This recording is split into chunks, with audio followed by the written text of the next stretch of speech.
الصلاة والسلام عليك يا حبيب الله، الصلاة والسلام عليك يا سيدي يا رسول الله صلى الله عليه وسلم.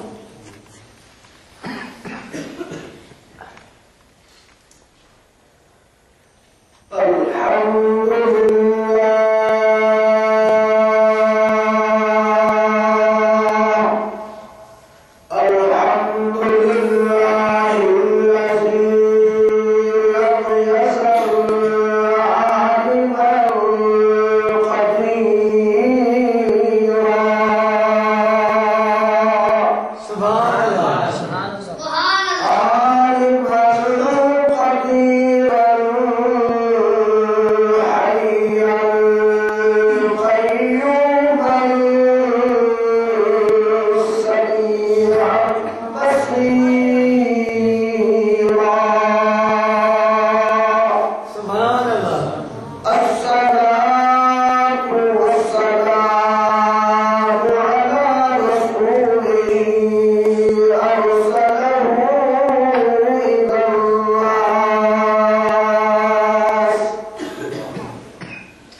صلی اللہ علیہ وسلم جی میلاد شریف کے سلسلے میں منعقد کرنا ہے۔ میلاد شریف کے نسبت کچھ معروضات اور عقائد جماعت کی آئیوں پیش کروں۔ قبل مجھے اصحاب سنت والجماعت والوں کا عقائد اور بارے میں بھی ایک ادلال ضرور سبق کے سامنے پیش کروں۔ محبت صاحب مدینے والے سائیں کے مقام صلوات جو گاڑیوں باواد بلند الصلاۃ والسلام کے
جواب جیتے تھے مجھے خان کے کائنات مجھے عطا کرا حضرت بی بی مریم اللہ کی پاک باز ولیہ ہے مانو جو اللہ پاک پاکن کے بغیر حساب کے رزق عطا فرمائے گا وہ حضرت زکریا علیہ السلام انہی مقام کے بھی کرے محراب کے اندر بھی کرے خالق کے کائنات کے دربار میں دعا ہوئی تو مجھے اللہ مجھے اولاد کرے گا مجھے اولاد کا فرمان مٹاتا ہے جبے اللہ کے باطنی کے رہنے والی جائے کے محراب کے اندر دعا ہوئے تو خالق کے کائنات اعلان فرماؤ یا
سبحان اللہ. وہ اتنے قدر جو یہ اٹھن سے نالے تے کون پڑے تے کون کی قربان کر. حضرت عبد المطلب سے قرآن پڑھا کو ایک سو اٹھ کونے میں دے دیتا. حضرت عبداللہ سے جو نالو ایک کو لوٹا مدائن کو لوٹا ایک سو اٹھ پڑھ لیا. ان کا وہ اٹھن سے نالے تے کون دعا ہے سب اٹھا حضرت عبد المطلب سے قربان کرے چھیا. حضرت عبداللہ صاحب کی جان بچی ہے. مدینے والے سرکار صلی اللہ علیہ وسلم فرمائے اللہ کو لوگ ذبیح حلیل اے مجھا غلاموں ما بن ذبیح جو پٹھا آیا. غلام راجہ جو صحیح عوام بن ذبیح جا کی پٹھا آئے ہو. پاک فرمائے تھا اسماعیل ذبیح اللہ کی مجھو باپ ہوا کہ حضرت عبداللہ صاحب کی ذبیح آئے وہ بھی اللہ نے نالے دے قربان چیزے ہو. سبحان اللہ.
یتیم آیا غریب آیا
مجھے مرحوم کریم کی نظر مجھے آقا صلی اللہ علیہ وسلم کے رخسار